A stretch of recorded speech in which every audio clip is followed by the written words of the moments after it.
On the morning we buried Uncle Thomas, I wanted nothing from the world but a quiet hour to water the cattle and check the north fence. The church smelled of lilies and furniture polish, a scent that never belonged to our family. We were dust and diesel and rain that arrived late, if at all. I stood near the aisle, fingers wrapped around a paper cup of tap water, watching the light fall across the photograph of him in his faded denim jacket, one hand on the gate, the other shading his eyes from the Sonoma sun. "Elaine." My mother stepped in front of me, smooth as if she'd rehearsed it, pearls and grief arranged in equal measure. Her voice carried the way only hers could. "Give me the Cadillac keys, Harriet. The 250 acres and the 400 head will be split 3 ways. Family first." Aunt stiffened. A man I didn't recognize paused mid-bow with his head still tipped toward the photograph. A child dropped a hymn sheet paper, fluttering like a startled bird. The words hung in the air bright and cold. "Graham." My father stood a pace behind her eyes, measured hand already resting on the shoulder of a young attorney who had the look of a PR brochure. I set the cup on the windowsill so I wouldn't crush it in my hand. I chose silence. Not surrender silence, the kind that keeps you from bleeding out before you can stitch the wound. I tasted metal under my tongue and told myself what I have always told myself when storms parked over our land: do not speak until you can see the fence line. The lily petals trembled in the air conditioning, and something inside me, old as my first payday on that ranch, lifted its head. What came next would make them wish they had measured me by what I endured instead of what I gave away. 2. After the crowd slid into the Sonoma afternoon, I stayed. The priest murmured something about mercy, then fled, grateful to escape the temperature our family brought wherever we walked. Elaine left with a crisp nod, her heels marking time on the wood floor like a metronome. Graham shook hands like a candidate. I moved to the photograph and set it straight the way Thomas always did when a frame was off by a hair. "Don't worry," I said to the dust motes and the hat brim and the memory of his tobacco laugh. "They won't touch your land."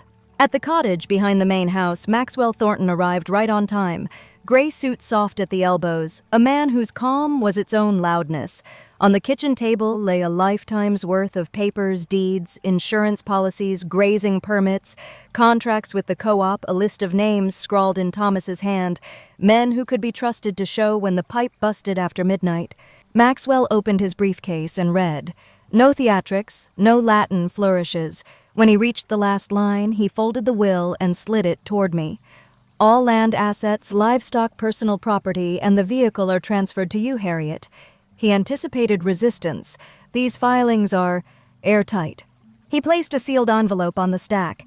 It had my name in Thomas's slanted script. "Later," I said. He nodded. "Be ready."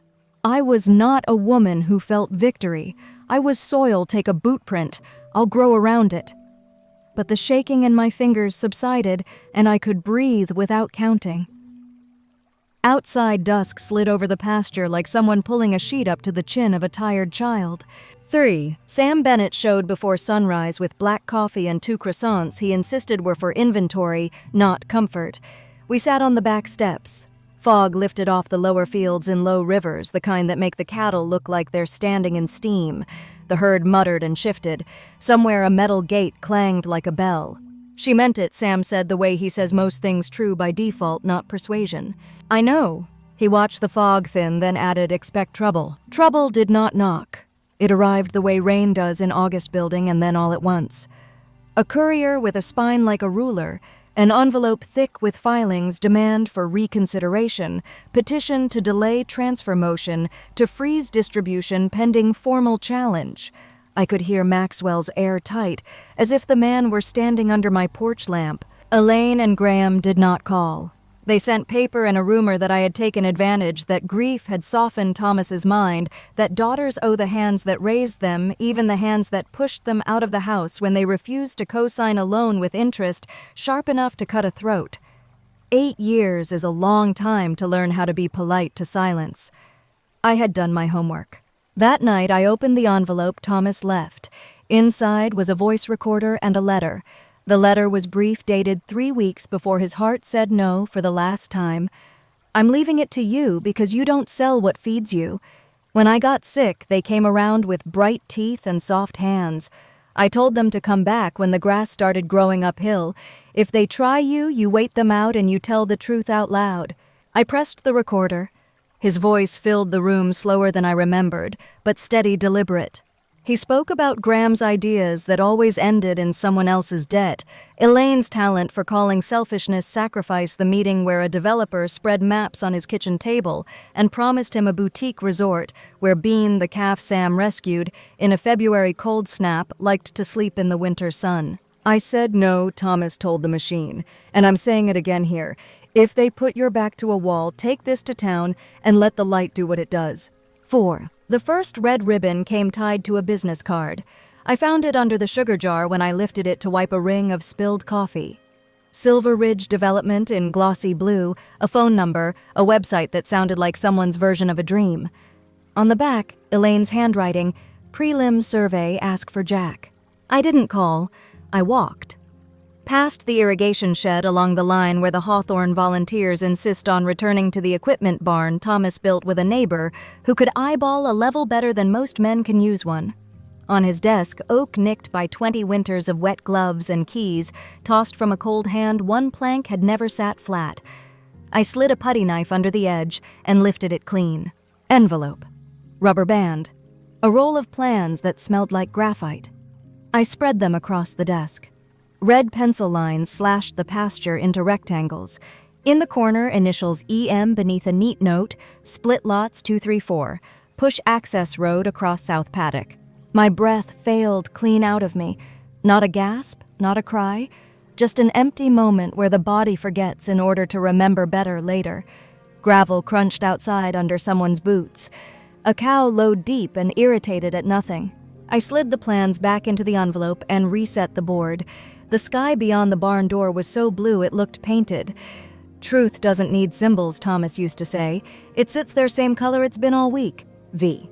Elaine arrived just before dinner, Graham a step behind the pair, dressed like they were visiting a bank, not a daughter. She didn't ask to come in. She stepped across the threshold the way water takes a gap in the levee. "This doesn't have to be ugly," she said, laying papers on my kitchen table as if setting a table for Sunday lunch. "Half the acreage. We're not unreasonable." Graham followed with the voice he saved for church committees.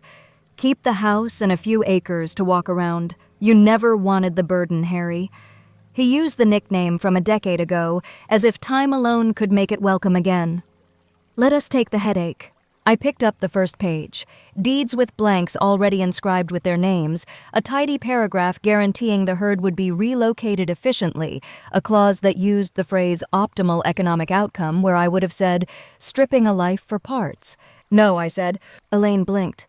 "Excuse me, no." The word sat between us like a rock. Graham smiled, the slow kind you give a child who has misunderstood arithmetic. "We're family." "We were," I said. "And then you asked me to sign a debt that would have taken this place when your luck ran the way it always runs. I said no. You left. 8 years. No birthdays, no rain checks, just empty chairs." Elaine's voice softened the way it does when she senses a witness. "You'll regret this. Pride doesn't keep the fences mended." "Neither does greed," I said. "Come back Thursday night.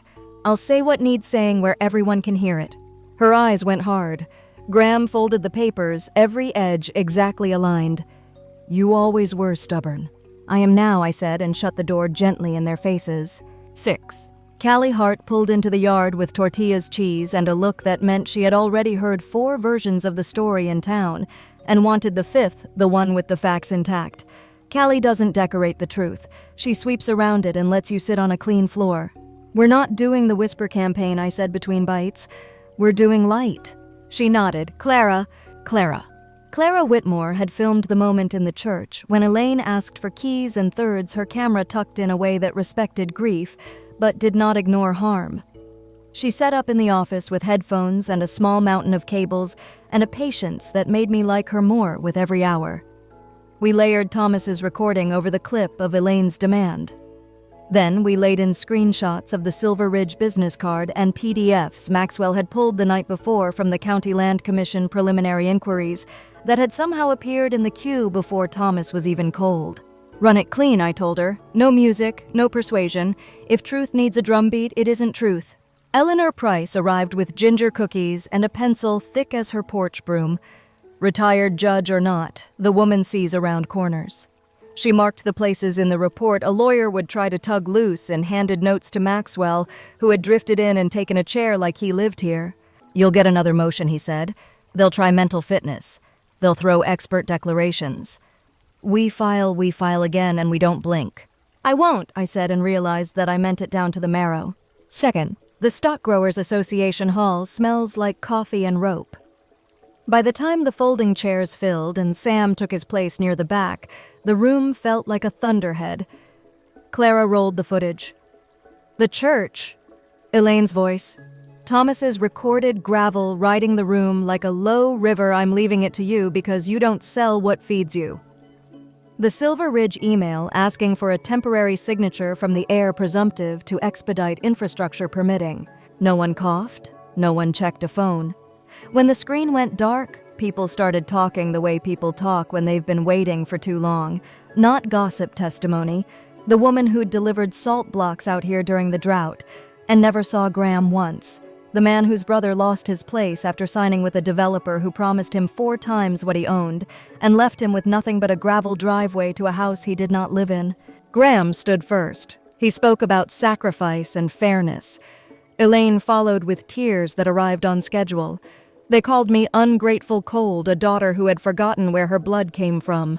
Sam stepped to the front the way a man steps into a barn he knows, shoulders square, voice steady. "She kept this place through 3 dry summers," he said. "When the pump failed, she hauled water till her hands cracked. When the heifer couldn't calve, she had her arms in up to the elbow.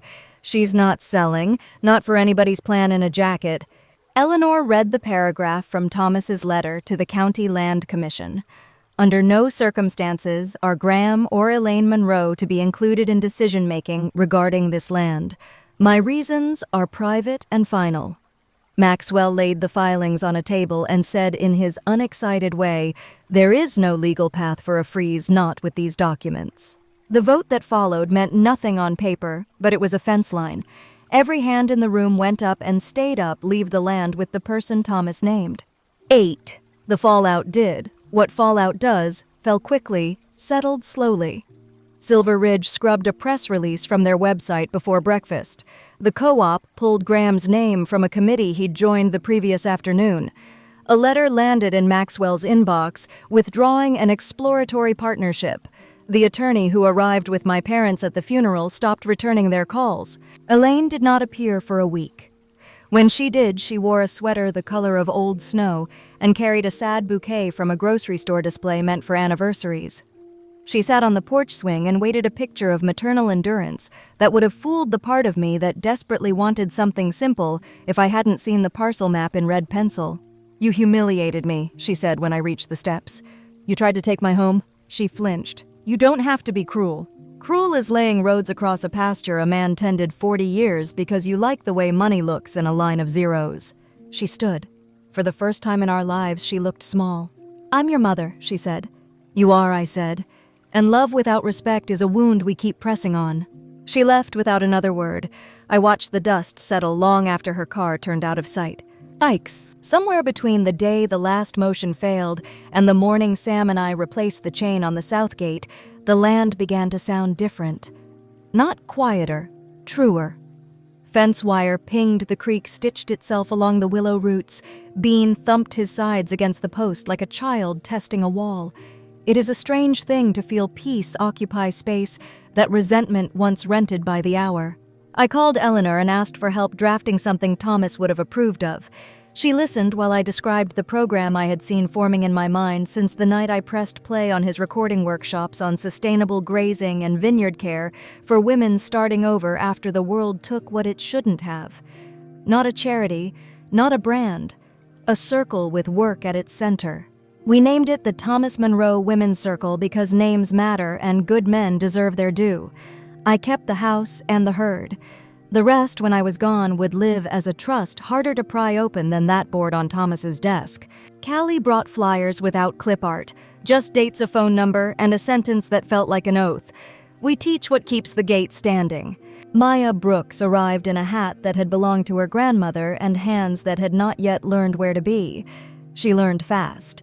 She had a way with halters being respected and a laugh that lifted the corners of bad afternoons. The first Saturday, 27 women came. Teachers, clerks, a nurse who had lived on a cul-de-sac for 20 years and wanted to know why the ground spoke to her in a language she'd forgotten. We built fence, learned the smell of good hay versus hay that will wreck a room, and mended a split hose with a coupler and 2 clamps that will outlast some marriages. We ate sandwiches under the oak and told the kind of stories that begin with "I thought I was finished" and end with "then I remembered how to say no." Trouble like foxes returns to places it once found food. It came one afternoon when Jeanette, retired teacher new friend, handed me a glossy trifold she'd picked up in town. My name was on the front. So was Elaine's. Monroe Legacy Initiative, it said, in elegant serif, with photographs lifted from the circle's first day. At the bottom, advisors Graham and Elaine Monroe. They were collecting early access consulting fees, cash only. 4 women had paid. 2 asked for refunds. None were returned. I didn't call them. I called Eleanor. "Cease and desist today," she said. "Then we file with the state. Keep your feet under you." We did. The funds were frozen before dinner. The paper ran a short piece, nothing florid, just the kind of notice that makes people pause. Clara cut a 3-minute follow-up fax exhibits a line from Thomas's letter about not selling what feeds you. It was a mirror, not a sword. That was enough. Graham came at dusk, sleeves rolled, jaw moving, like he was chewing humble pie and wishing for a steak. He didn't step on the porch. "She's not okay," he said, eyes on the horizon. "She will be when she stops taking what isn't hers," I said. His eyes flicked toward me. "You could help." I did. I told the truth. He left with the color drained from his face, the way a man looks when he realizes a door has become a wall. Elvin, peace makes room for other people's hope. Letters arrived in handwriting that made me want to pour coffee and bake something. A widow who wanted to learn to run a small herd and had a roof that leaked like gossip. A woman my age who had never put her hands in dirt and suspected the cure for a particular kind of loneliness might be something that grows slowly. Then a letter from Mendocino. Miriam, who had managed a small winery with Thomas a lifetime ago, wrote that she was finished with her parcel. She wanted it tended by someone who knew why windbreaks matter and why you never leave the hinge side of a gate unbraced. I took the train up, walked the property with her, said little. She pressed a folder into my hands as if passing a sleeping child. "Make something honest," she said, and that was that. The circle had a second sight, harsher soil, a creek that jumped its banks when it took a mind to fences that would teach patience to saints. On the drive home, I did not feel like an avenger. Revenge is loud and burns fast. Roots do their work without applause.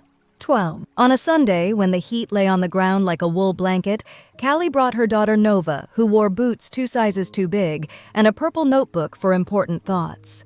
She asked if she could plant a vine. We took her to the southeast corner where the soil keeps secrets. She pressed the cutting into the earth and whispered something into its leaves. "What did you tell it?" I asked. "That I'll be here when it needs me," she said, and something behind my ribs loosened. That night I drove the Cadillac along the back road, not to show off, not to flee, just to feel the engine that Thomas kept running, even when the pump was failing and the rain came late. The windows down, air thick with lavender from the edge of the yard. I turned around at the county line and came home the way I always do. The car belongs to the roads between fields, not the highway. 30. Elaine returned once more. No pearls this time, no brochure. She stood at the bottom step and looked not at me, but at the land as if she might see in the grass the thing she had tried to own by law and lost by something older than law. "I didn't plan for it to go that far," she said. "You started it by telling yourself a story where I was an obstacle." She swallowed. "I wanted a piece of him." "You can have a piece of him without taking what he left in my hands." I gestured toward the fields. "This is not a trophy. It's work. It's mornings. It's 1,000 small choices that don't look like anything until you stop and notice the fence is still standing." She nodded, a tiny move I could have missed. "What do you want from me?" "Distance," I said. "Silence. Respect for the borders you crossed." She wiped her face with the heel of her hand, an inelegant gesture I recognized from my own mirror. "All right." She left without drama. I went inside and wrote one sentence in Thomas's journal where my hand had made room beneath his last entry. "We come from the earth and return to it. Between those moments we live by the boundaries we honor." By the time the first circle gathering turned a year old, the barn rafters had heard enough laughter to disinfect whatever sorrow had been stored there. The sign, Cali-carved Thomas Monroe Women's Circle, hung beside the big door where the afternoon light hits just right. On Saturdays, the yard filled with trucks and borrowed cars. We taught electrified netting to keep predators honest how to read a label on a mineral block, why you never chase a cow that's already spooked.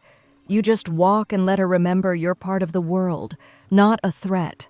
No press, no speeches, just work and the kind of quiet that follows a hard day done right. Sometimes, after the last thermos was washed and the last chair folded, I sat on the steps and watched the field breathe. Sam would wander by and rub Bean between the eyes like he was buffing a piece of good luck. Maya would lock the tack room and hum something that sounded older than the nails holding the place together. I didn't check the horizon for trouble. If it came again, it would find me where it found me last time, upright with both hands on what was mine to keep. 60. People like to ask for morals. I don't have one tidy enough for a bumper sticker. I have this: a lie makes noise. Truth sits in the light and lets your eyes adjust. Elaine and Graham taught me that without meaning to. Thomas taught me something else: you protect what feeds you, even when the people who share your blood tell you you're selfish for it. If you have been shoved to the edge of your own life by the ones who should have built you a seat at the table, listen for the sound of your own breath coming back. It's quieter than you think and stronger.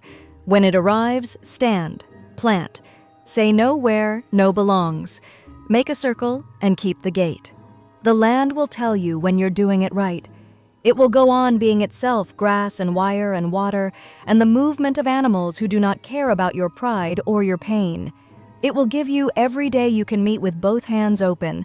And if you're lucky, you'll look up one evening and realize you haven't thought about winning or losing in months. You've been too busy keeping the fence line true. I keep Thomas's recorder in the top drawer. Sometimes I play the first line just to hear the gravel in it. I'm leaving it to you because you don't sell what feeds you. Neither do I. Story 2. I was 13, and in my head that was almost grown.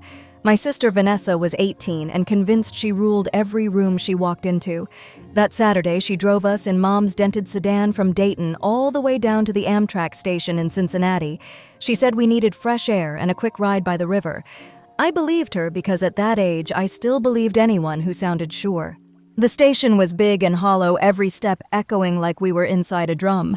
I wore my favorite blue hoodie, the one with fraying cuffs, and carried a little backpack with the essentials: a paperback earbuds, half a granola bar, and exactly $8 folded inside a library receipt. Vanessa, meanwhile, held her phone like it was a mirror, checking her eyeliner between every other blink. "Stay here," she ordered, pointing at a cold metal bench near the platform doors. "I'll grab drinks. You like hot chocolate, right?" "Okay," I said, settling in.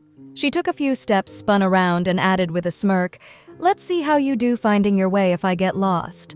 You're always bragging about being independent." I frowned. "It's fine, I'm not a baby." She laughed at her own joke and disappeared into the concourse. 10 minutes stretched into 20, no hot chocolate. I pulled out my phone and texted her, "Where are you, no bubbles?" I called. It rang once, then voicemail. I tried again, straight to voicemail. I told myself her battery died, or maybe the line was just long. My brain has always been talented at giving people unearned benefit of the doubt. A woman in a red coat sat a few seats away. She gave me a polite smile. I smiled back, pretending I had a plan. I unwrapped the granola bar and broke it neatly in half, like the neatness alone could fix the knot in my chest. 30 minutes became an hour. Finally a buzz, a text, from Vanessa. "You're tough. Find your way home. Think of it as practice." No emoji, no directions. I typed back quickly. "Not funny. Where are you? I'll meet you by the newsstand." Send, stare. Nothing. I called again, straight to voicemail. Her cheerful, pre-recorded greeting made me want to throw my phone against the tile floor. Inside the ticket clerk's name tag read Ron. "Can I use a phone?" I asked. He slides a landline across the counter. I dialed Vanessa. Voicemail. I dialed Mom. Mailbox full. "You need someone to pick you up?" Ron asked gently. I'm okay, I lied, though it felt like a guess. Back on the bench, I counted what I had: $7, half a granola bar, a library receipt, and a plastic hair tie. None of it looked like a plan. I watched little slices of other people's lives play out around me: a dad kneeling to tie his kid's shoe, a grandmother wrapping someone in a hug, a couple arguing in whispers. I wasn't invisible, but I was background. The station lights flicked brighter as the sky outside turned navy. I pulled my hoodie strings tight, then looser, then tight again. I texted Vanessa one more time, I'm still here. Please come back. Nothing. I considered calling the police, then pictured the ride home afterwards, the fight waiting there, Mom's slurred scolding if she even answered. Instead, I asked Ron again, is there a place I can wait after the platforms close? He pointed to a row of chairs near the glass wall. Warmer there. You'll be fine. I moved. The glass was cold through my sleeve. Outside, a freight train crawled by, wheels screeching like nails. I set a 30-minute alarm on my phone, convincing myself that when it went off, Vanessa would be back. The alarm went off. Nothing changed. Mom's mailbox was still full. I didn't even try my dad. No numbers, no points. I started stacking facts in my head so I didn't have to feel them. Vanessa said this was practice. She walked away. She hadn't come back. The vending machine hummed down the hall. I fed it $1, got a bottle of water, and pretended the clunk it made was reassuring. Back at the chair, I tried to read, but the same paragraph repeated itself like it was mocking me. The janitor paused, mop in hand. You okay, kid? I'm fine, I said too fast. Someone picking you up? Yeah, any minute. I lied again. He nodded and moved on. By 10 o'clock, the cold seeped deeper. My phone battery hit 20. I dimmed the screen, sent one last text, I'm by the window. Please come back. Silence. The vending machine light glared at me like a dare. My stomach growled louder than the trains outside. I used 3 of my $7 to buy a pack of crackers and ate them one at a time, stretching each bite like it was dinner. Across the concourse, a group laughed loudly. I hated them for a second for having somewhere to belong. I pulled my backpack under my calves, wrapped my arms around it, and watched the same doors Vanessa had disappeared through hours earlier. Because at 13, I still think if you stood in the right spot long enough, people would keep their word. The station announcements kept rolling in sharp and robotic every 15 minutes, train 52 arriving late from Chicago. The words meant nothing to me, but the sound filled the empty space where Vanessa should have been. By midnight, I stretched out on the bench, backpack under my head, hoodie pulled over my face. The plastic dug into my cheek, the kind of cold you can't ignore. Every time footsteps echoed close, I jolted awake, convinced it was her sneakers squeaking back to me. Every time it was just strangers passing through. By morning, I looked like a ghost in the bathroom mirror, eyes, swollen hair sticking flat in greasy strands. 13 goes on 50. I pulled the hood tight so I didn't have to see myself too long. Outside the station, the city kept moving like nothing had changed. People hurried with briefcases and coffees, brushing past me like I was gum stuck to the sidewalk. I sat on the curb, knees pulled to my chest, and tried to make sense of the word from her last text practice. Practice for what? Practice for nobody coming back. For early learning that family doesn't mean safe. The thought was like a brick pressing down in my chest. Hunger got me moving again. I used $2 more at a corner shop for crackers and a bottle of water. The cashier gave me the kind of long stare adults give kids who look misplaced but aren't their problem. He didn't ask. He just took my money. I ate slowly on the curb outside, each gritty bite in my teeth. Cars sped past like they all had somewhere to urgent be. I had nowhere. By sundown, my legs were sore from walking blocks without a plan. Neon signs flickered on, humming loudly against the dark. That's when I spotted the diner open, 24 hours windows fogged with warmth. People laugh over plates of pancakes inside. I didn't dare sit down, but I slipped into the bathroom when no one was looking, locked myself into a stall, and sat on the toilet seat like it was a bed. My backpack stayed cuddled to my chest. Every creak of the door makes me tense. Sleep didn't come, but I kept my eyes closed anyway, pretending stillness could count. By morning, my back ached like I'd been folded in half. I splashed water on my face at the sink, wiped my armpits with paper towels, and tried to look less like someone falling apart. The smell of frying eggs and bacon drifted in from the kitchen, stabbing my stomach. When I stepped outside again, the air cut sharper than the night before. I sat on the curb, staring at cracks in the pavement, when a shadow fell across me. "You okay, honey?" a woman's voice asked. I froze. She was older, maybe late 60s, with neat gray hair pulled back under a purple scarf. Her eyes were kind in a way that made me want to cry. My first instinct was to lie, say I was fine, say someone was coming, but the words stuck in my throat. What came out instead was cracked, almost a whisper. I lost my family. She didn't flinch. She didn't step back like I was contagious. She just sat beside me on the curb. "What's your name?"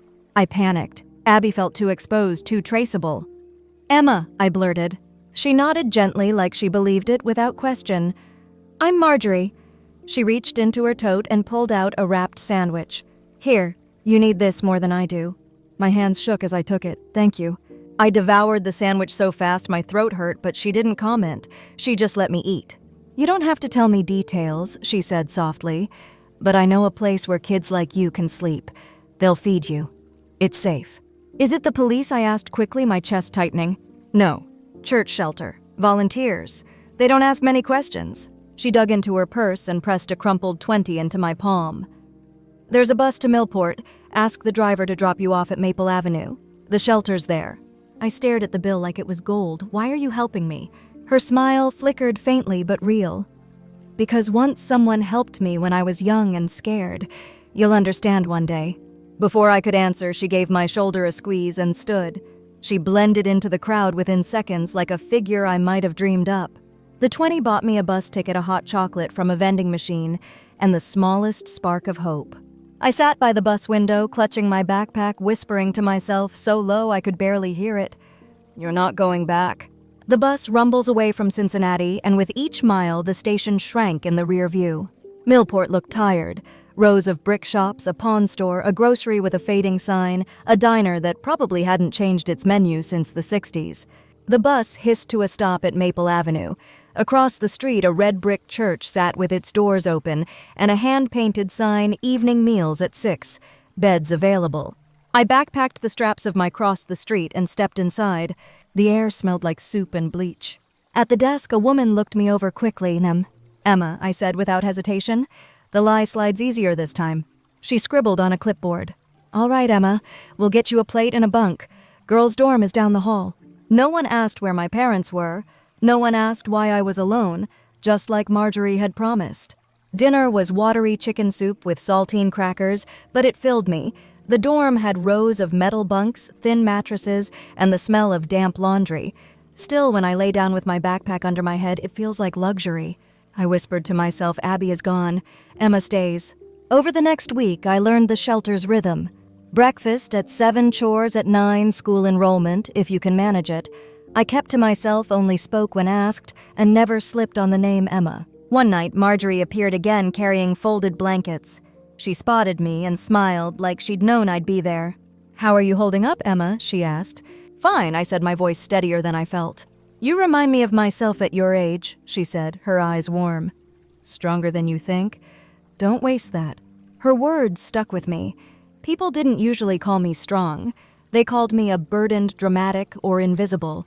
Strong was new. Strong felt like something I could wear. The shelter helped me register at the local middle school.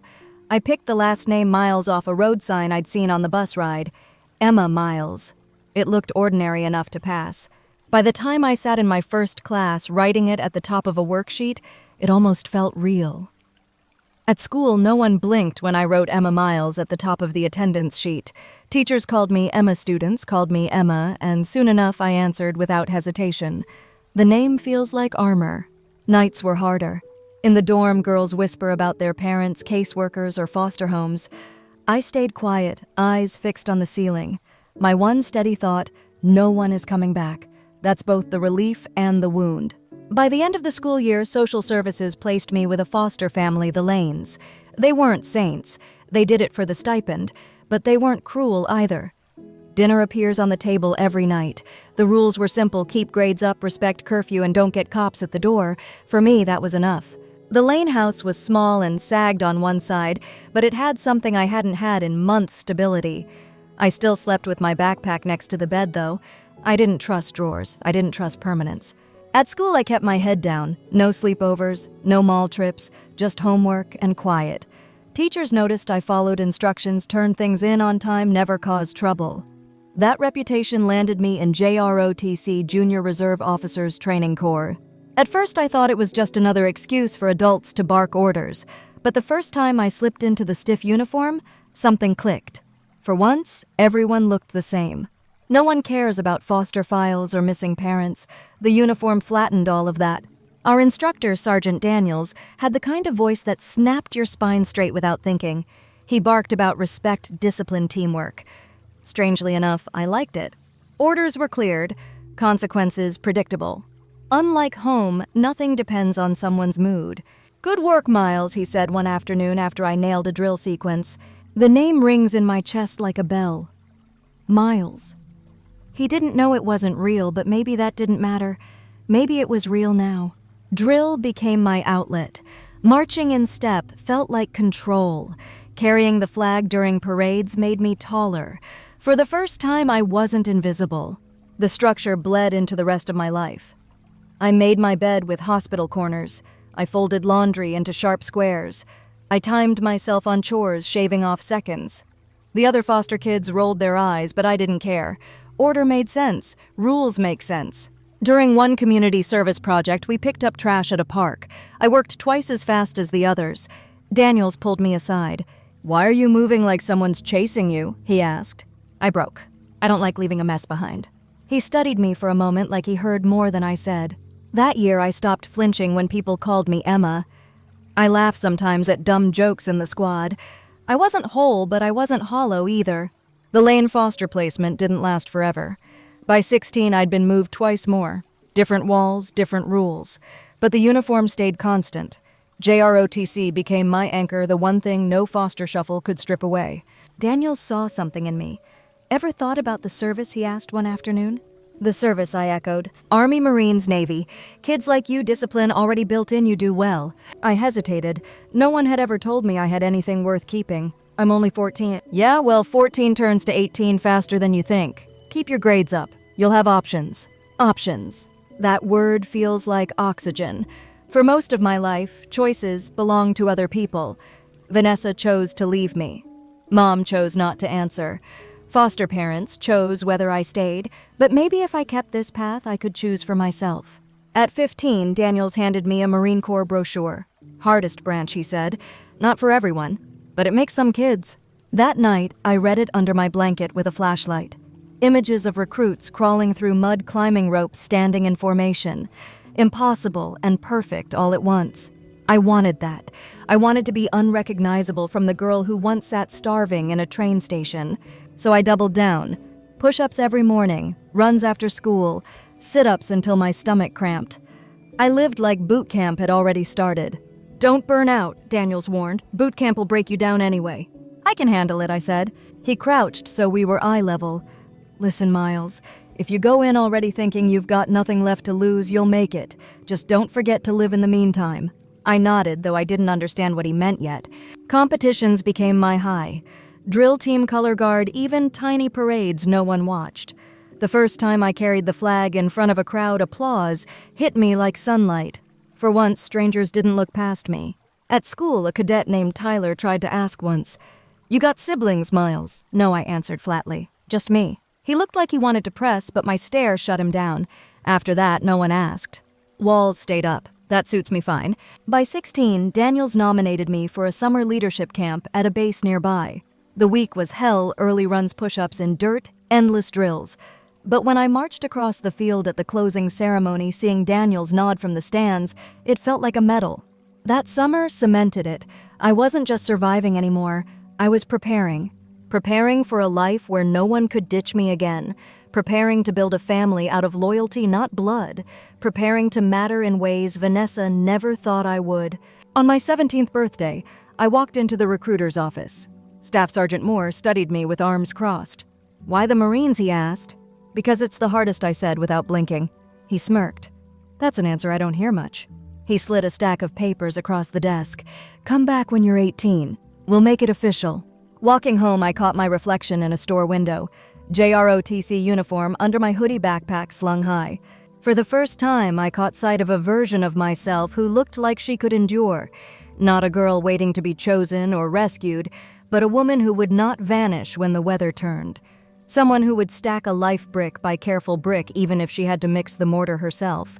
On my 18th birthday, I signed the enlistment papers with a pen that felt heavier than it had any right to. The signature wasn't pretty. It was steady. Staff Sergeant Moore's square shoulders, sandpaper voice took my hand in a grip that didn't flinch. Welcome to the Core Miles Paris Island, 6 weeks. 6 weeks to shed the foster houses and the shelters. 6 weeks to stop being the girl left on a station bench and start being someone new. 6 weeks that would either snap me in two or temper me into something usefully unbreakable. The Lanes. The last foster family on my list didn't make a fuss. Mr. Lane argued half-heartedly for steady paychecks and structure. Mrs. Lane offered a thin, lopsided smile that never quite reached her eyes. No embrace, no questions, no drama. But there was also no resistance, and sometimes the absence of a wall is enough to feel like a doorway. The send-off wasn't a film scene. No flags, no tearful parents running beside the bus. Just me with a duffel across my knees and my heart hammering like it wanted to punch through ribs and sprint south on its own. Mile by mile, the past blurred, not erased, but less sharp. The road did what roads do, carried me somewhere I hadn't yet learned how to imagine. Paris Island didn't welcome. It sorted. The tarmac had a particular heat, as if all the shouting ever done there had sunk into it.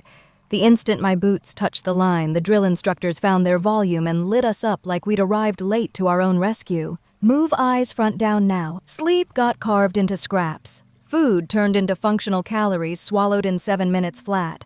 There were push-ups in gravel until the stones learned your name marches, until thigh muscles sang in a language you didn't know you spoke, and rifles stripped and rebuilt, until your fingers bled through the pads of your gloves. Even speech was rationed. Your voice belonged to commands and counts, not to your thoughts. The first week was hell, but it wasn't unfamiliar. I'd slept on cold benches and woken in rooms that smelled of bleach and other people's luck.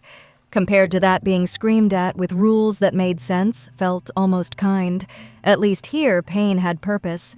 At least here, the line between failing and passing was chalked where you could see it. I set my jaw until it ached and told myself plainly, "You've survived worse." Some recruits buckled early. A girl 2 bunks down folded into herself and wept until the corpsman signed her out. Another feigned a twisted ankle and then couldn't stop limping even when the act ate her sleep. I didn't cry. I didn't quit. When my resolve frayed, I thought of Vanessa's last message. Think of it as practice, and I let the anger in it burn hotter than any DI's voice.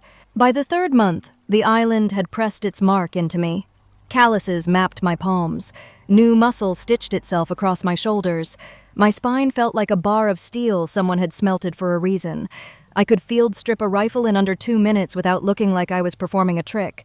I could march a kilometer in perfect lockstep and never glance at my feet. The gas chamber arrived, like a rite you don't talk about beforehand. We cued shoulder-to-shoulder masks, sealed sweat prickling under the rubber. Then came the order, flat and merciless remove masks. The burn clawed down my throat as if I'd swallowed a fist of nettles made of fire. My eyes flooded. My lungs forgot the choreography. Everything shouted tremble. I didn't. I gagged, coughed, fought for the door without breaking formation. When the hatch scraped open, the outside air tasted like a new lease. A recruit next to me retched into the grass. I knelt, palms on my knees, chest racked and grateful, and told myself out loud, not loudly, just enough to hear it over the ringing, "Still here. Still standing." There were other tests. Swim qualification in a pool that looked benign and wasn't, the rifle range with its slow, exacting demands, field week with blistered heels and the kind of rain that sneaks into your bones and rearranges the furniture. The crucible at the end, 40-odd miles over 2 nights, took whatever pride you'd stockpiled and asked for a receipt. You learned more than anything that your feet were made to move and your mind was made to decide to let them. Graduation didn't make me cry. It made me quiet. The eagle globe and anchor sat cold and bright on my chest, and something surged up so strong it startled me less joy than the absolute clarity of earned. No family stood in the bleachers. No one called my name over the clatter. But hands thumped my back one after another, and the grins were real and exhausted and enough. That night, lights out, I traced the stitching on my sleeve and knew it the way you know hunger. This was not luck. This was not charity. This was mine. Afghanistan wasn't only hot. It was intimate with heat, the kind that presses into cartilage and sits there. Our first patrol in Helmand felt like walking across a grill with 80 pounds doing its best to convince your spine to rethink its career. Sweat soaked my vest. Dust turned the air to something you could chew. Out there, hesitation isn't a pause. It's an invitation. The wrong patch of ground could decide to become shrapnel. The quiet could crescendo to contact in half a breath. We were crossing a dry riverbed, boots whispering on baked clay when the ridge woke up. A crack from the right, then 3 more, and dust erupted from a wall where someone's grandmother had once hung washing. My chest pounded so hard it might have been trying to signal home. I dropped behind a rock rifle, snug into my shoulder, and training snapped into place like fingers suppress move cover. Alvarez's voice cut through the static short lines, no wasted syllables. We returned fire through smoke and grit. The world shrank to my sightline and the Marine at my elbow, and the unromantic thought that nested behind everything else, keep them alive. We pushed them off that ridge. We didn't get everyone back. Private Dixon, 19 Ohio, took a round high left. The plate did what it could and failed the part it couldn't. We lifted him gently anyway, gloves, sticky breath, counting rotors, thundering. He was gone before the helicopter remembered the sky. That morning had looked almost normal. We were crowded around the burn-scarred table outside the chow tent, helmets balanced on our knees, dust clinging like an extra uniform. Dixon had a spoon partway to his mouth and said, "If my mum saw this oatmeal, she'd lay charges," and we roared harder than the joke earned because release is a ration too. He promised lasagna care packages when we rotated back to base. By sundown, we were zipping a bag that would never hold his laugh. I had promised myself to keep the lines neat names, not stories, faces, not friends, but war drives a Humvee through tidy rules and doesn't check its mirrors. Days eroded, pre-dawn briefs under a sulking bulb, patrols that stretched until your calves knotted and your thoughts got thin, long, almost holy silences that snapped like dry twigs the instant someone yelled, "Contact." The calendar didn't move, it wore down.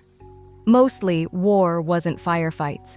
It was weighting heavy enough to bend your spine. It was a 5th sachet of instant coffee because closing your eyes felt like turnstiles opening. It was the sour, joking lie you told yourself about an MRE being spicy pasta as you ate it in the shade of a wall that had once hosted roses. It was easing into dust and using your rifle as a pillow because comfort belonged to another life.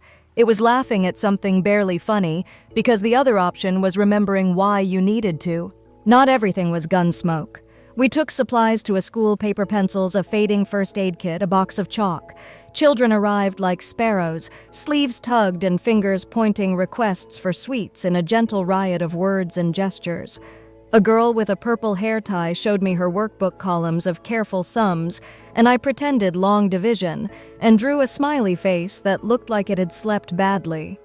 I gave away 2 lollies I'd been saving, and the giggles that followed cracked something in me open for about 3 seconds. Then I saw him. A man at the edge of the road, hands linked behind his back, still as a post. No fidget, no blink, no ordinary. His gaze wasn't heat or cold. It was intent with the temperature stripped out. The message arrived clean here. Kindness and danger share a fence, and the gate doesn't ask your preference. We packed faster than pride wanted, left the chalk to its slow weather, and moved. A month later, the gate swung one way. The compound looked cobbled together from spares, boxes on boxes, windows, bricked washing lines slung with shirts that had forgotten shoulders. Jameson took half a step, 2 fingers uphold, and glanced back with that eyebrow joke of his that said, "We'll be fine," even while his mouth forgot how to smile. Then the floor learned a new verb. It wasn't a bang. It was a rip. The earth unzipped from underneath us. Heat barged. A wall found my shoulder like bad news. White, then brown, then a needle of ringing that ate my name and returned a broken version. Dust filled my mouth. Hands vanished. Up misplaced itself. "Jameson," I meant to shout. My voice arrived in scraps. Where he had been there was only hole, and around it a crown of what used to be surface. In the thick grit eyes made mud. A boot jerked pinned under rebar. Training is louder than the body when it needs to be. I crawled. I seized fabric. I hauled like debt. Rivers came free, blood slicking his hairline, cursing in a steady, almost musical run. "You're okay," I told him, because it was the sentence I needed to exist. We crabbed through a doorway that had misplaced its door. Alvarez stood there, jaw wired shut with Will sweeping our old ground radio clipped to his teeth by the sound of it. Concrete popped like corn. I tasted iron and realized I'd bitten hard. That night, the cot remembered me. 4 frames looped behind my eyes hold. Eyebrow, absence, blank. A generator coughed. The tinnitus refused to clock off. I spoke to the ceiling, and whatever listens, if I can survive this, I can survive anything. Not a prayer, a dare. There were more patrols, freshly mended wire and bellies in the dust. Rounds like insects snapping the air, lungs like small locked rooms. Keep moving. Miles Alvarez cut through the mess like a straight edge, and I did not because fear left, but because fear agreed briefly to be fuel. When the tour ended, we lined for a homeward flight under lights too white for comfort. We left with fewer than we brought. Empty seats raised their voices and didn't stop. I sat with my helmet in my lap and let names loop like dog tags on a chain. Dixon, Jameson, others. The role you learn because you must and wish you hadn't. Under the weight came a rinsed certainty. I wasn't the abandoned girl. I wasn't simply surviving. I was a person who had walked through fire and remembered how to walk. I joined the National Guard to keep one foot in the language my body now spoke. Weekend drills steadied me, boots, checks, cadence. The GI Bill opened a corridor, and I walked it. University smelled of cut grass and library dust. In seminars, people fought over footnotes while I mapped exits even when I didn't need to. Some days I could sit anywhere. Other days the chair with my back exposed made my palms sweat. After lectures, I stacked novels in a bookshop until the spines lined up like good soldiers. Quiet, when you've known its opposite, is a gift you open slowly in case it vanishes. Then the envelope, wedged between a catalog and a bill, handwriting neat and slanted, leaning towards me like it assumed I'd be glad. Vanessa. 10 years gone. I didn't tear it open. I cleaned a clean sink. I brewed coffee I couldn't taste. Then I slid a butter knife under the flap and let the past breathe. Lavender, of course. She'd always used it like proof of goodness. Apologies spooled in smoke. Mistake, she wrote. Looked for you, missed you. Candles for birthdays. Reconnect. Reconnect suggested a drifting apart, not a deliberate leaving. It suggested tides, not footsteps. I shoved the letter in a drawer. It came with me anyway, rustling behind errands and sleep.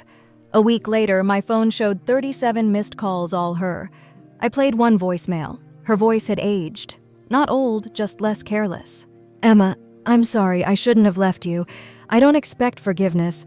I need you to know the truth. Truth echoed.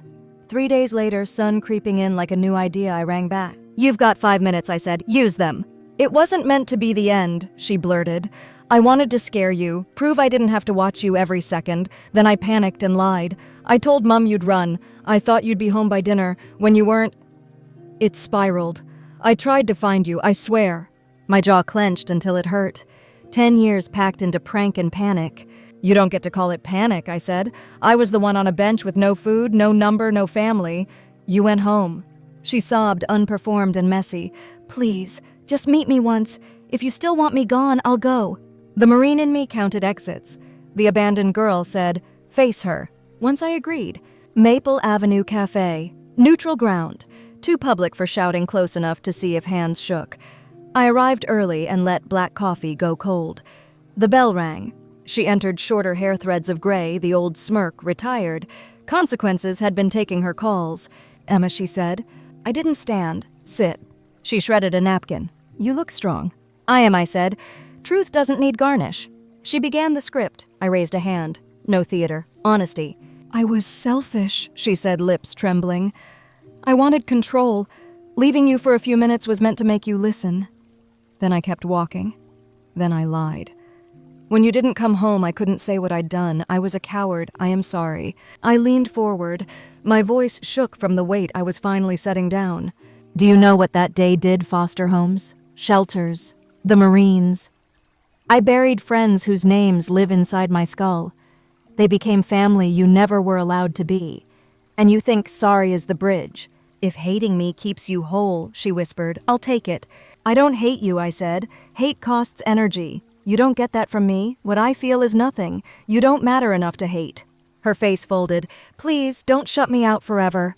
I stood, left cash for both coffees. She caught my sleeve. I eased free gently, like lifting a plaster that no longer protects anything. "You had 1,000 chances," I said. "You chose silence. This was your one. Goodbye." The doorbell chimed behind me like a gavel. Outside, the air felt honest. With each step away, something that had lived between my ribs for a decade loosened and slid off. Back home, I blocked her number. The letter went back in the drawer, and the drawer shut like a finished chapter. The silence that followed wasn't a vacuum. It was space I could inhabit. At drill that weekend, Alvarez clapped my shoulder with his sideways grin. "Whatever had you in its teeth, Miles?" he said. "Looks like you bit back." "Something like that," I said, and found a smile that was mine. For years, I'd thought closure meant answers that if she turned up with the right explanation, I'd click into place. Closure had been waiting somewhere else the whole time, in the decision that her choice wasn't a mirror I had to live inside. My revenge wasn't rage or a speech with violins swelling under it. My revenge was peace. It was a life built on loyalty instead of blood. A bookshop where I knew the aisles in the dark. A guard unit where my name meant capable. Friends who answered at 2 a.m. without asking me to shrink. It was finishing a hot coffee without flinching at the door. It was choosing a chair with my back exposed because I wanted to, not because I had to. I am not the girl abandoned on a bench. I am Corporal Emma Miles, Marine, survivor.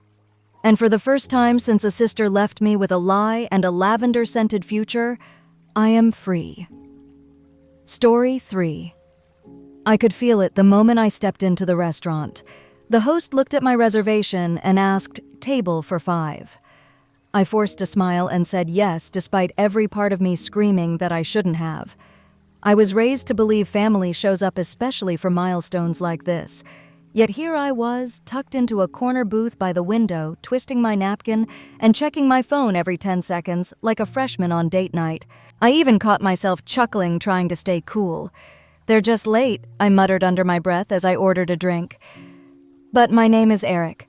I'm 33, and I've spent the last decade pouring sweat into a mid-sized firm, all to earn the title I finally achieved this week, Senior Project Director. It wasn't just a promotion, it was proof. It represented every midnight oil I burned while friends partied. Every Saturday, I spent drafting reports instead of grabbing a beer.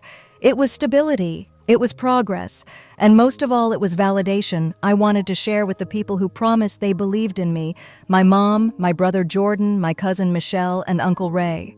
That was my inner circle, the same ones who gushed about how proud they were last Christmas, who cried when I surprised Mom with a new car, who told me I was the glue holding us together. 2 hours later, not a single call, not one text. The only ping on my phone was a bank alert showing my tab creeping higher. I told the waiter to bring out the entrees. I was too embarrassed to leave. Now, too stubborn to admit they'd bailed. It was when I took the first bite of my steak, trying to pretend I wasn't sitting in an empty booth, that my phone buzzed again. Family night out for the real success story. Attached was a group photo. Smiling faces. Wine glasses. My mom, my brother Michelle, Uncle Ray, all dressed up at some beachside grill. Jordan was standing front and center, holding a key fob in one hand and flashing a cheesy grin with the other.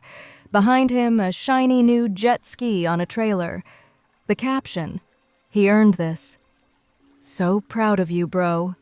I stared at that photo for what felt like 10 minutes. No mention of me. Not even a sorry. "We'll make it up to you. Just a big fat family gathering for Jordan and his impulsive toy." And then I saw the message from Mom sent exactly an hour before that post. "You're not exactly a priority right now.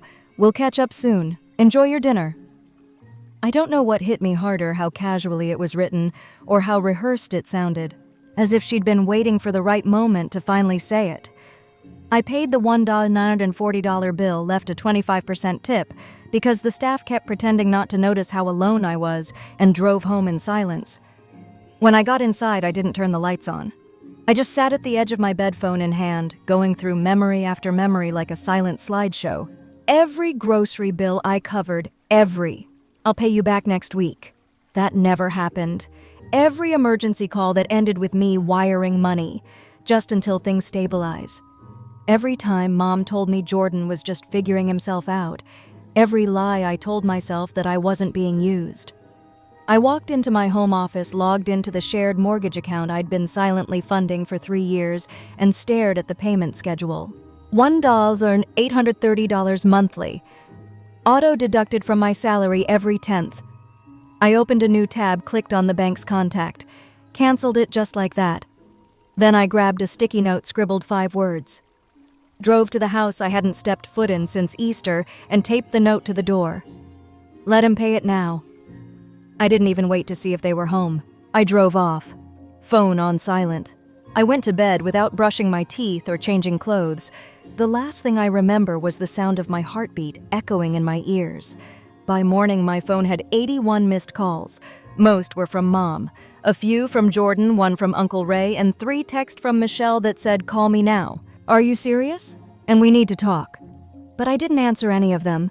I just scrolled slowly through the missed calls, staring at the timestamps like they were puzzle pieces trying to form an apology that hadn't yet arrived. That's when I saw the voicemail icon. I hesitated. Something about hearing their voices felt heavier than reading their texts. Like it would make everything too real. But curiosity won. I pressed play, and what I heard next made me grip the edge of the nightstand until my knuckles turned white. It was my mother's voice, but not the one I grew up with. The soft, sing-song tone she used when she tucked me in as a kid, or the proud voice she used when I made honor roll in high school.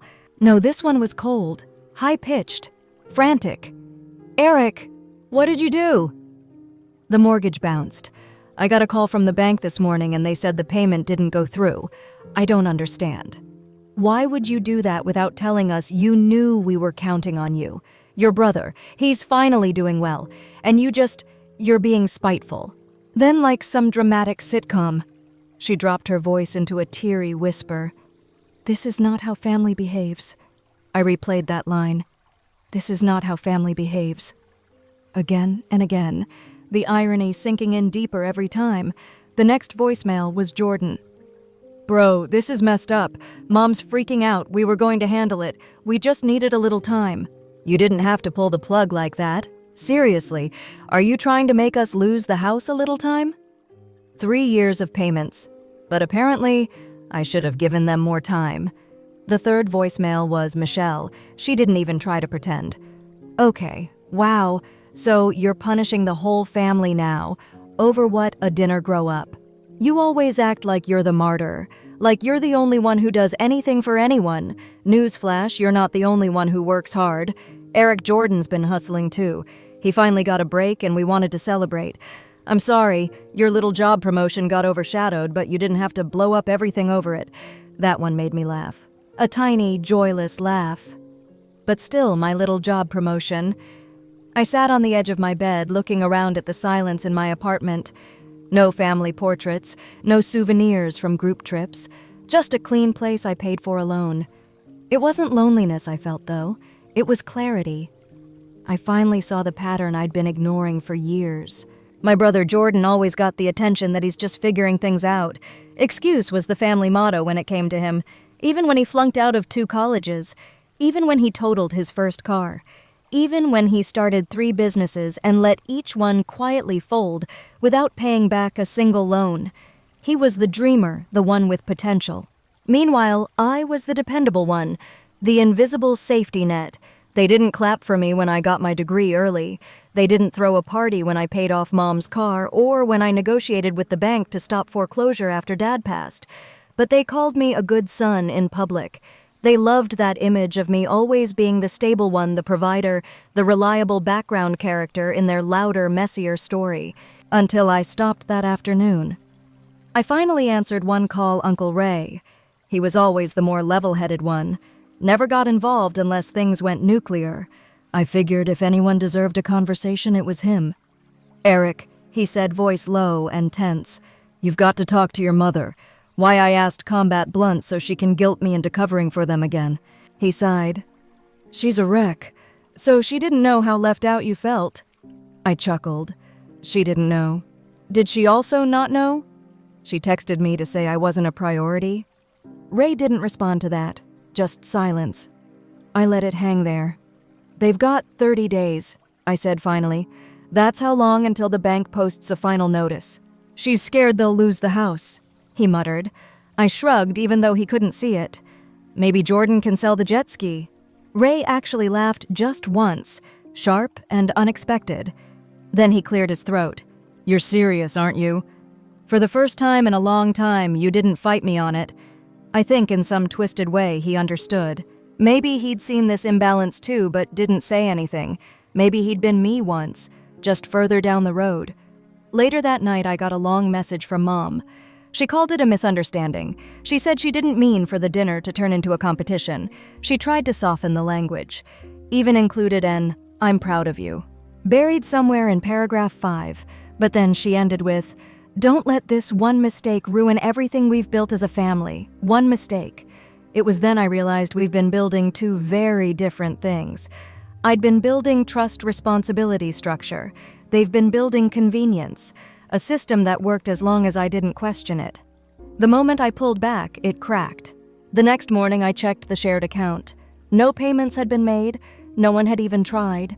They were waiting for me to cave to be the bigger person. That was always the script.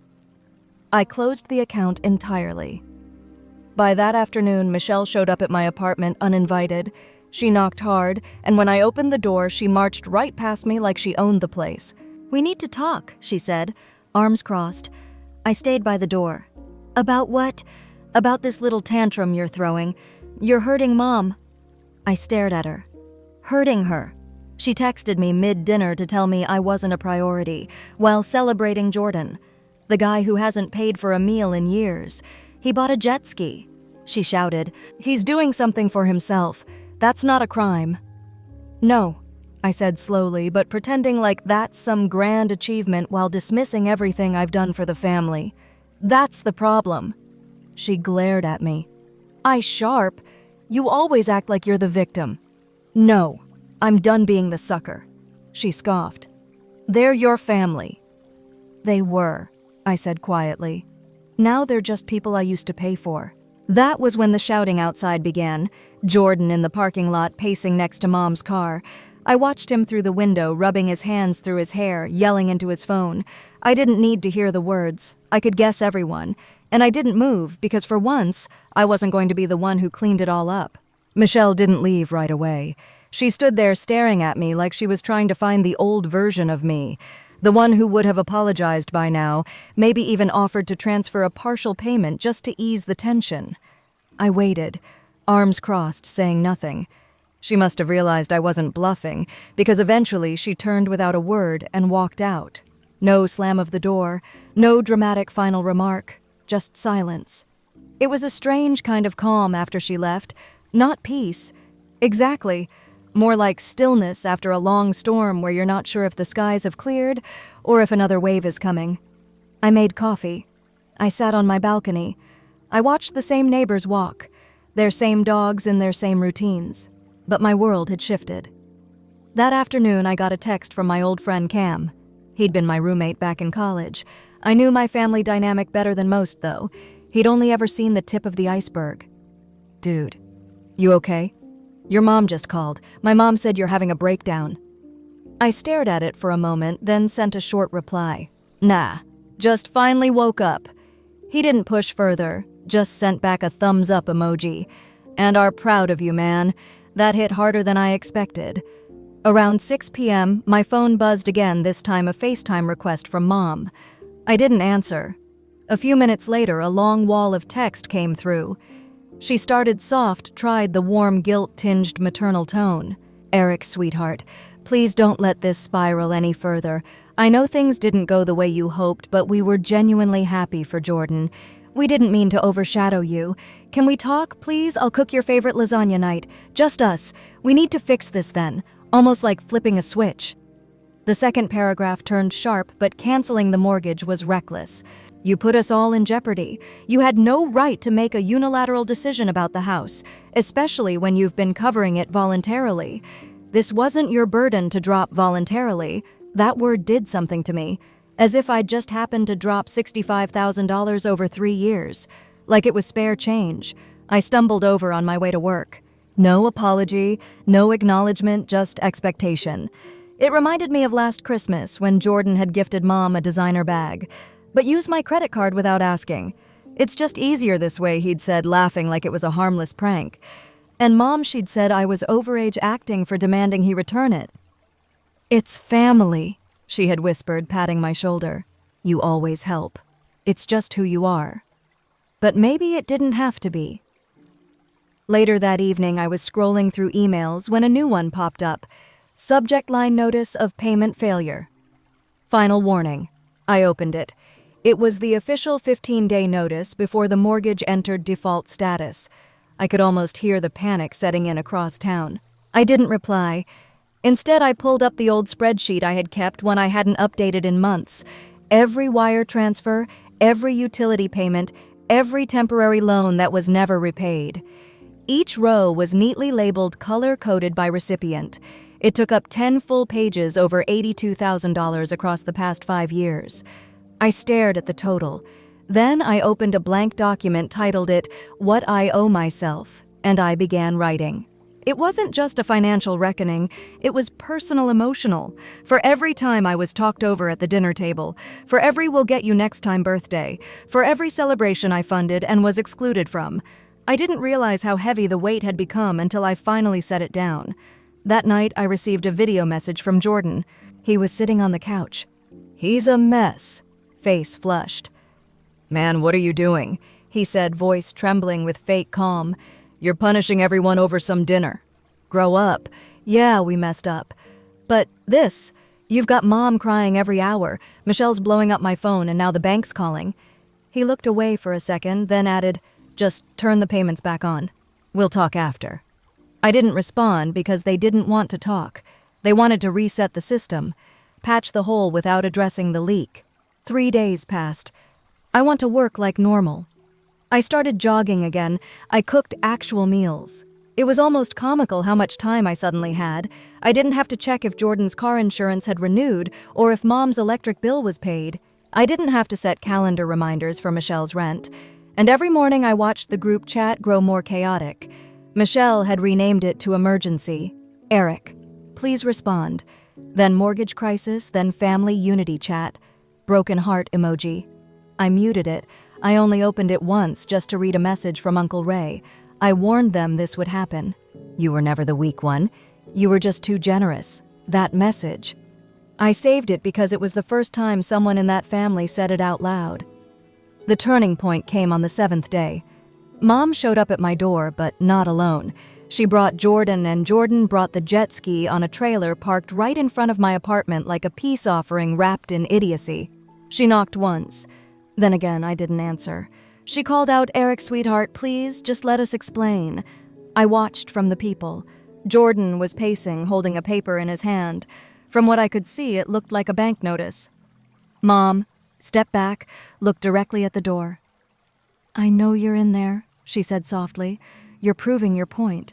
Okay, we get it. You're upset. But don't throw away your family over one mistake. Another one mistake." That was when I realized she wasn't really here for me. She was here to fix the mortgage, not the relationship, not the betrayal, not the years of emotional negligence, just the payment. I didn't open the door that night. I just stood there watching them through the peephole until Mom gave up. And Jordan finally peeled away in that shiny black truck towing his dumb $9,000 apology. I remember wondering if he'd even made the last insurance payment on it. The next day was payday.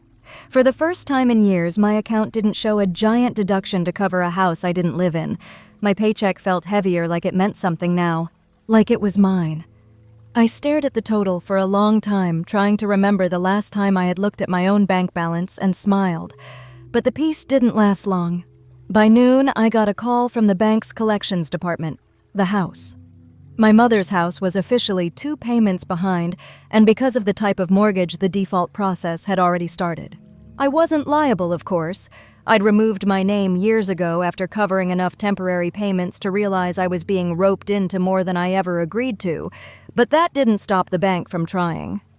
"I'm not the responsible party," I told the woman calmly. "You'll want to contact the homeowner directly." There was a pause. Then the woman said something that stuck with me. She said you'd handle it, said you've always handled it. That's when I realized Mom hadn't told them I stopped paying. She hadn't called the bank herself. She just waited, expected, assumed that the safety net she'd wrapped herself in wouldn't dare walk away until it did. That evening, I got the knock again. This time, Mom was alone. No Jordan, no trailer. Just her in a tote bag. "Eric," she said when I opened the door. "Please, we need to talk." I didn't say anything. I just stepped aside and let her in. She walked like she was entering a stranger's house, looking around eyes wide like she was expecting to find photos of herself still on my walls. There weren't any. I motioned for her to sit. She didn't. She stood by the window and looked out, then turned to face me. "We're going to lose the house." I nodded. "I figured you can stop this," she said, voice cracking. "You can call the bank and—" "No," I interrupted. "Come final." She blinked.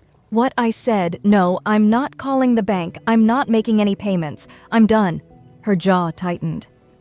"This isn't just about money, Eric. It's about family." I almost laughed. "Mom, the night of my promotion dinner, you texted me to say I wasn't a priority. Then you threw a party for Jordan because he bought a jet ski. You call that family, I call it a joke." She flinched. "It wasn't meant to hurt you, but it did. And you didn't care until the bills stopped getting paid." Silence stretched between us. She lowered herself slowly into the chair like she was settling into the weight of it all. "I didn't realize how much you were covering," she said softly. "That's the problem," I replied. "You never wanted to realize it." She shook her head, voice barely above a whisper.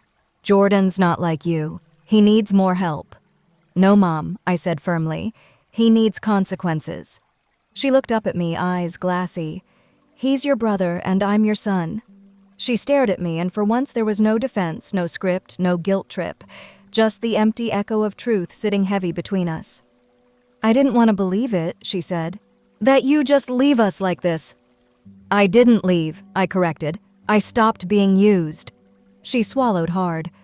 "What are we supposed to do?" "You figure it out like I had to, like adults do." She blinked, then looked away, and for a moment I saw her. Not as the mom who raised me, but as a person flawed, scared, and entirely unequipped to deal with the reality she'd built when she stood to leave. She didn't hug me. She didn't cry. She didn't yell. She just gathered her bag and paused at the door. "Is this really the end?" she asked. I thought about it. About birthdays I spent alone, about covering holidays, tuition, medical bills, about every time I was asked to make room for someone else, or no one made space for me. "It's the end of me pretending this was love," I said quietly. She nodded, didn't argue, just opened the door and stepped out. And that should have been the end. But it wasn't, because 10 days later, Jordan showed up. Not at my door at my work. I was mid-meeting when my phone buzzed with a text from the receptionist. "There's a man in the lobby asking for you. Says it's urgent. Jordan." My stomach dropped. I excused myself and headed down. There he was, sitting in a chair, tapping his foot, wearing sunglasses indoors like some kind of failed celebrity. When he saw me, he stood, "Hey, we need to talk. I didn't move here." "Yeah, well, you've been dodging everyone. Figured I'd come to you." I led him outside. We stood under a tree near the parking lot. He wasted no time. "We lost the house," he said. I stayed quiet. "They gave Mom 30 days to vacate. Michelle's trying to help but can't do much. Uncle Ray's ticked, says we should have seen it coming." I nodded once. "Why do you do it, man?" he asked. "You got your little promotion. You were fine." "You mean financially?" I asked. He shrugged. "Yeah. You're the one with the stable job, and that meant I had to carry everyone else." He looked at me like I was speaking a different language. "I bought the jet ski because for once I wanted to do something for me," he muttered. "And I stopped paying the mortgage because for once so did I." He stared at me and something shifted. His mouth twitched, a realization creeping in behind the ego. "Mom's going to stay with Michelle," he said eventually. "I'll probably crash at Uncle Ray's." "Good." He looked down at the gravel. "I guess I always figured you'd just keep handling it." "I know," I said. He looked back up, as narrowing. "So that's it. You're just out, not out," I said. "Free." He shook his head. "You think you're better than us?" "No," I said. "Just better without you." He didn't like that, but he didn't argue. Just turned, walked to his car, and drove off. That night, I opened my phone scroll through the group chat one last time, read every message I'd ignored. Then I deleted it. 1 week later, I moved to a new apartment, bought a desk I'd been eyeing for months, booked a solo vacation. I even got myself a new number. The money I used to spend on them, I put it into a high-yield savings account. The time I used to spend worrying, I spent reading Hiking, Sleeping In, and the guilt gone. Because sometimes the cruelest thing you can do to someone who's used to leaning on you is stand up and walk away for good.